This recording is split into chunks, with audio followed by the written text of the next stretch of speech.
Fala pessoal, todos bem? Sejam todos muito bem-vindos. Eu sou o William Godoy, trazendo para vocês mais um vídeo aqui no canal, falando sobre o nosso Flamengo.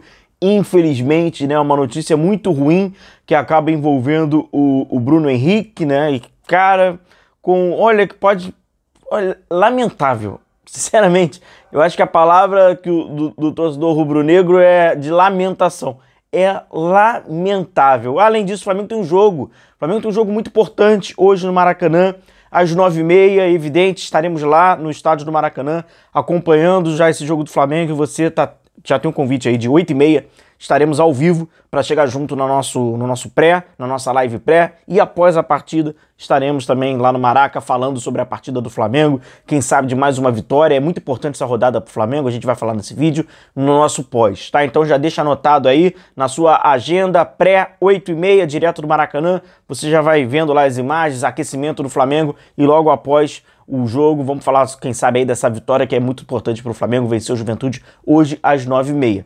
Só que antes de eu passar aqui a provável escalação do Flamengo, o Flamengo terá mudanças, tá? Já adianto aqui para vocês. A gente, né, é inevitável, a gente tem que falar do Bruno Henrique, da notícia de ontem à noite, né? E que, olha, meus amigos, pelas provas, os prints, aquele famoso batom na cueca, né? Sabe aquele do batom na cueca? Como é que tu vai negar o batom na cueca? É praticamente, a situação do Bruno, ela é extremamente delicada. Essa investigação, os prints, né, que acabam sendo ali, a princípio, divulgados, para serem desmentidos ou para contar-lhe uma história de que não é bem assim. Complicado porque tá bem claro, né? Tá bem claro. Não cabe nem muita interpretação ali, já é bem claro, né? Desse envolvimento, desse diálogo do Bruno, né, com o irmão dele, que já dá referências nítidas, mas enfim. Até o momento, né, o Bruno vai trabalhando dentro daquela presunção da inocência, né, que é a parte jurídica, né, para qualquer caso, né, que existe para qualquer cidadão. Na esfera esportiva, ele também está usufruindo dessa presunção, e ali é o trabalho agora de tentar comprovar o batom na cueca, que é muito delicado. É de se lamentar, primeiro, porque a gente está falando de um grandíssimo jogador com uma carreira consolidada e que, mais do que isso, um jogador que no momento, o momento atual do Bruno, é o momento de usufruir desse final de carreira, mas com uma projeção desse curto prazo de cara, de pode ser um grandíssimo ano dele. A gente não sabe, caso, né, seja comprovado, o Bruno vai ficar fora a suspensão, ela é de imediata, pode pegar até 720 dias, é praticamente o encerramento de carreira, o mínimo 360 dias, e se for suspenso já é aquilo, né?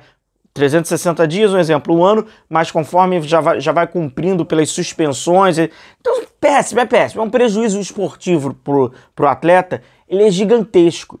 E pro protagonismo do Bruno nessa temporada, e aí que há de se lamentar, é maior ainda, né? Porque o personagem Bruno Henrique, né? Em aspas, o ídolo Bruno Henrique, cara, tá sendo muito importante nessa temporada pro Flamengo, e dificilmente, meus amigos, se lá no final dessa temporada, se tudo, né, se o Bruno tiver, né, lá tudo certinho, dificilmente o Flamengo sendo campeão de grandes títulos não vai passar pelo Bruno Henrique.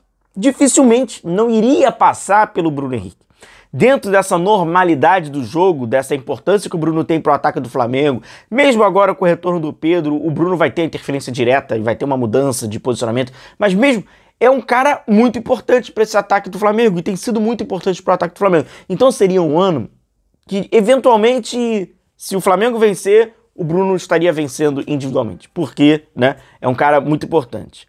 Meu amigo, passar por isso agora, no atual momento da carreira, aí a gente vai e a gente dá uma olhada nas razões, né? As razões. O camarada vai lá, R$380 para retornar 1.000 e pouco. Ou seja, um pouco mais de R$600 de lucro. Aí tem uma outra lá, para ganhar 600 e pouquinho.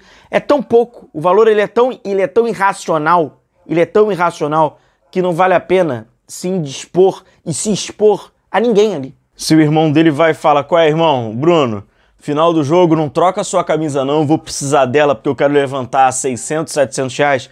Esse mesmo valor ele conseguiria, de uma forma honesta, vendendo a camisa do irmão. até mais, porque é uma camisa de jogo, uma camisa que o irmão jogou, vale muito mais. Então, a camisa que ele jogou vale mais do que o valor que foi com essa combinação. Então fica muito difícil. O Bruno vai a campo, né? Enquanto não há nada, o Bruno vai jogar. Agora, a dúvida que fica é o psicológico, né, do atleta, pois saber que talvez, cara, a carreira tenha sido encerrada, né? Não estava preparado para ser encerrada. Então, até psicologicamente, quanto isso pode vir a interferir. Isso pode vir a acontecer, mas é um papo que a gente faz depois. Vamos aqui pro Flamengo que vai a campo. O Flamengo, então, vai a campo para enfrentar o Juventude com o goleiro Rossi. A promessa de algumas mudanças, né? Tem algumas dúvidas até na escalação, mas segundo o GE, o Wesley na lateral direita, mas pode ser o Varela. A defesa tem uma mudança, né? Com o Léo Ortiz e o Danilo entrando ali, fazendo companhia ao Léo Ortiz. Na lateral esquerda, seguindo ali o Alexandro, que também não teria nenhuma surpresa caso viesse a ser ali o Ayrton Lucas, né? Nesse processo aí de alguns jogadores serem poupados. O meio de campo com o Eric Pulgar e com o Alan. Mais à frente ali tendo o Gerson, o Arrascaeta e o Everton Cebolinha. E lá na frente, né, cara, como tem sido muito importante aí pro Flamengo pela sua característica, o Bruno Henrique. Então há muito se lamentar, sem dúvida nenhuma, pelo encaixe desse time, pela forma com que o Felipe veio esse time, da maneira com que ele armou esse time. O Bruno tem sido muito importante. Se a gente pegar até alguns anos anteriores do Flamengo, talvez esse ano ele assume um papel de importância pela sua característica muito maior do que de alguns anos mais recentes, onde talvez teve ali um pouco mais de dificuldade técnica, passou por momentos ruins tecnicamente, ou então estava jogando numa posição que as coisas não estavam acontecendo. É diferente, está acontecendo, está bem natural e está sendo muito importante para o Flamengo. Ele fecha esse ataque. O Juventude, que começou muito bem o Campeonato Brasileiro, né? Assim como o Flamengo largou bem nesses primeiros jogos, agora o Juventude muito forte em casa, né? Tanto que ele venceu os confrontos, digamos, os confrontos diretos, né? Ele vence o Vitória e venceu o Ceará mais recentemente, de virada, né, por 2-1 em casa. Agora o desafio do Juventude é fora de casa, e aí já fica um pouco mais complicado para o Juventude. Teoricamente, né, a gente vai ver aí um Flamengo enfrentando um time que vai jogar bem defensivo, tentar arranjar um empatezinho, né? Pois o planejamento do Juventude é vencer os jogos na sua casa, é vencer os jogos no Alfredo Jaconi para ver se no final do campeonato consegue ali a sua permanência na primeira divisão. A bola rola então às 9h30, às 8h30 estaremos lá no Maracanã. Deixo novamente o convite para você aqui nos acompanhar e é acompanhar quais serão aí os processos, né, dessa cara do Bruno Henrique. Olha, é de se lamentar, cara, é de se lamentar. Se fosse um atleta num outro momento, ou se fosse num outro status, ou se fosse, né, uma outra importância, ia passar ali meio que batido. Mas, poxa, o Bruno Henrique, nessa temporada aí de 2025 ainda, todo o histórico que ele tem. Bom, a gente vai se vendo, até logo mais então, deixa o seu like, deixa a sua curtida, o amigo rubro-negro que ainda não deixou sua curtida, deixa a sua curtida que a gente se vê lá no estádio do Maracanã. Até logo mais, tamo junto, um abração.